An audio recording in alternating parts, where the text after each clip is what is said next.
안녕하세요. 테린이 아빠입니다. 2025년 9월 10일에 오늘 이제 전력기기가 꽤 셌어요. 그래서 전력기기를 아침부터 이제 늘리자라고 이제 텔레그램 멤버십 회원분들 모여있는 방에다가 올려드리기도 했는데, 왜 그런 의사결정을 했는지를 남겨놓으면 이걸 보시면은 또 도움이 되지 않을까 이런 생각이 들어서 영상을 준비했습니다. 영상에 나오는 이제 엑셀 데이터나 그리고 뭐 구글 콜앱 코드나 이런 것들은 다 눈꽃빙수 이상 회원분들한테 공유를 해드리고 있고, 라떼 이상만 되더라도 그 텔레그램 채널에 들어오실 수 있으니까 참고 부탁드리겠습니다.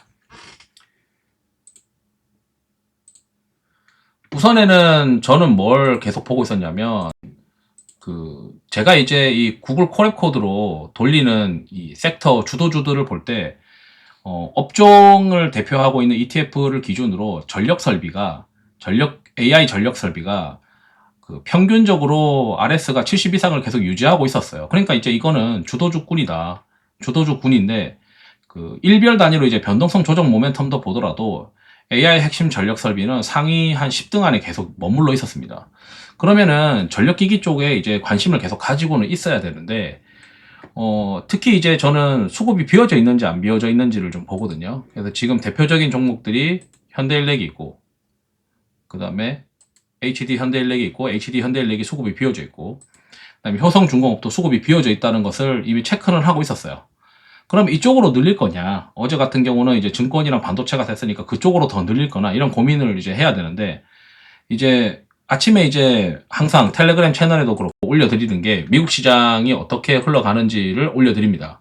그래서 뭐 아침에 이제 예를 들어 텔레그램 채널에 제가 이제 미국 시장 하루 쭉 보고 지금 국장이랑 좀 고민을 해보니까 여러 가지 이제 차트들이 이제 이런 식으로 차트들이 있고, 이 차트들을 봤을 때 오라클이 엄청나게 이제 급등을 했더라. 그리고 이제 오라클이 급등한 이유에 대해서 이제 정리를 하는 거죠. 정리를 해서 사람들이 이제 이야기한 것들을 던져주던지 또 그런 것들을 이제 확인을 하는 거고, 확인을 한 다음에 이제 가장 핵심인 게 결국은 요런 내용들을 이제 올려드립니다. 오늘 이제 보고서도 나왔는데 현대일렉의 목표가 상향을 했고, 미국의 전력기기 오라클 역량으로 아침 8시 반에 상승 가능성이 있어 보인다. 국장도 반응이 기대되는데, 오라클의 이 다른 채널에서 계약 잔고 그래프를 올려놨길래 이것도 이제 가져왔습니다. 계약 잔고가 엄청나게 이제 증가했죠. 그래서 실적에 대해서 이제 뉴스도 나오고 있는데 엄청나게 이제 계약 잔고가 증가했고, 그러니까 평소에 이제 오라클이라고 하는 기업에 대해서, 그러니까 미국의 대표적인 기업들, 지금 시장의 트렌드가 이 클라우드와 데이터 센터 AI 이쪽으로 계속 우리가 알고는 있어야 되는데, 특히 이제 오라클 같은 경우는 이 RPO라고 해서 계약 잔고예요. 수주 잔고처럼 이제 계약 잔고인데, 이 계약 잔고가 급증했다는 거는 데이터 센터에 대한 신규 투자 및 건설 및 확장이 뒤따른다는 얘기로 이제 생각을 해야 되고, 결국 이제 데이터 센터는 전력을 결국에는 먹을 수밖에 없거든요.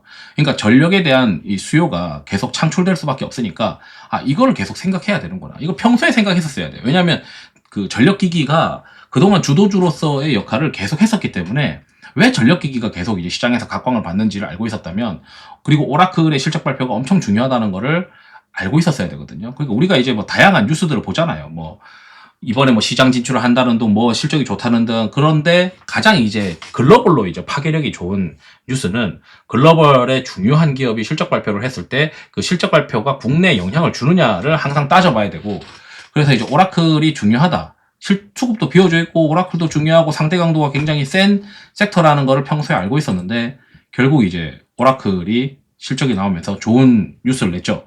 그러면 이제 우리가 차트를 봐야 되는데, 오늘 이제 순간적으로 나온 차트가 아침에 보니까 이게 돌파 매매의 정석 차트잖아요.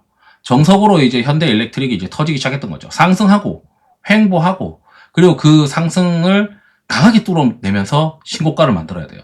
그러니까 어설프게 뚫으면은 이게 오히려 밀려버리는데, 강하게 뚫으면서 물량을 잡아가면서 올라가야 이게 돌파 매매의 정석 차트다. 그래서 이게 정석 차트인데, 현대일렉이 이렇게 선방을 쳐주면 다른 전력기기도 편하게 따라갈 수가 있다. 그래서 현대일렉이 먼저 치고 간 거죠. 그리고 나서 시간 지나서 가만히 보니까 이 효성중공업도 지금 차트가 똑같이 만들어지고 있는 거였어요. 그래서 효성중공업도 차트가 나오고 있다라고 이제 말씀을 드렸거든요. 그리고 이제 산일전기도 이제 산일전기는 이런 차트 모양은 아니지만 뒤따라오고 있다라고 이제 말씀을 드렸고, 수급 비워져 있는 세 개가 효성, 그리고 효성중공업, 현대일렉트릭, 그 다음에 산일전기. 이렇게 이제 시장에서 관심을 과거 대비해서 평균 하단급의 수급으로 비워져 있으니까 볼만하다라고 이제 말씀을 드린 거예요. 그러면은 이제 우리가 차트를 항상 패턴을 외워야 되는데, 이게 이제 가장 중요한 패턴인 것 같습니다. 이건 장 마감하고 나서 사진을 이제 찍어 놓은 건데, 상승하고 나서 그 다음에 이게 횡보하는 구간이 있어요. 이 횡보하는 구간이 너무 짧으면은 신뢰성이 떨어지고, 너무 길면은 그것도 좀 접근하기가 힘들잖아요. 보통은 이제 그 2달 상승하고 2달 쉬잖아요. 또는 1달 반 상승하고 또 1달 반 쉬는데, 이번에도 이제 그렇게 상승하고 쉬고 그 다음 이걸 강하게 뚫어내는 패턴. 이때는 이제 무조건 따라 붙어야 되는 거죠. 상승하고 횡보하고 상승하고. 그리고 이게 신고가를 만들어내는 원인 자체가 굉장히 그 건실한 건실한 펀더멘털인 거죠. 왜냐면 오라클의 어떤 실적 발표를 통해서 시장이 바라봤을 때, 야, 이거는 계속 갈 수 있는 시장이구나 라고 이제 인지하게 만들었다 라고 이제 해석이 가능할 것 같습니다. 그래서 차트만 보면 안 되고, 이게 왜 영향을 줬을까? 뭐 때문에 이게 강하게 뚫었을까? 그럼 이건 따라가도 되는 건가?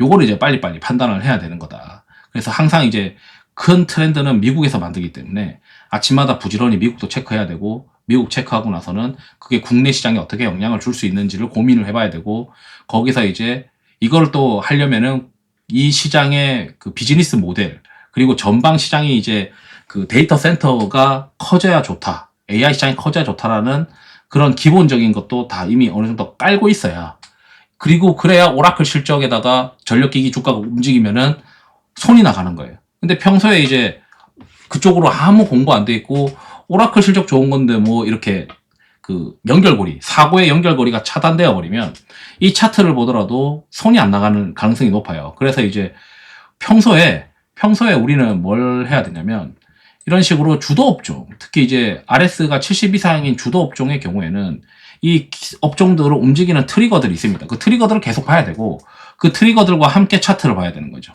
그래서 그 차트가 뚫고 나가는 뭔가가 있느냐, 세게 있느냐, 그럼 이걸 따라 붙을 거냐, 그동안 이제 한 25% 조정 받았으니까 움직일 수 있는 거냐, 아니면 기간 조정이 좀 있었는데 그 기간 동안 잘 버텨가지고 이번에 뚫고 나가는 게 강한 패턴으로 뚫고 나가는 거냐. 그래서 이게 평소에 세고 수급도 비워져 있고 그 다음에 오라클 실적도 잘 나왔으니까 전력기기가 움직일 수 있겠네 라고 생각을 했다면, 그 다음부터 전력기기 섹터를 좀 보는 거죠. 거기서 전력기기 섹터가 이제 강한 움직임을 보인다면 이제 편입을 막 늘릴 수 있는 그런 의사결정을 가질 수 있을 것이다. 이렇게 이제 말씀드리면서 영상을 마치도록 하겠습니다.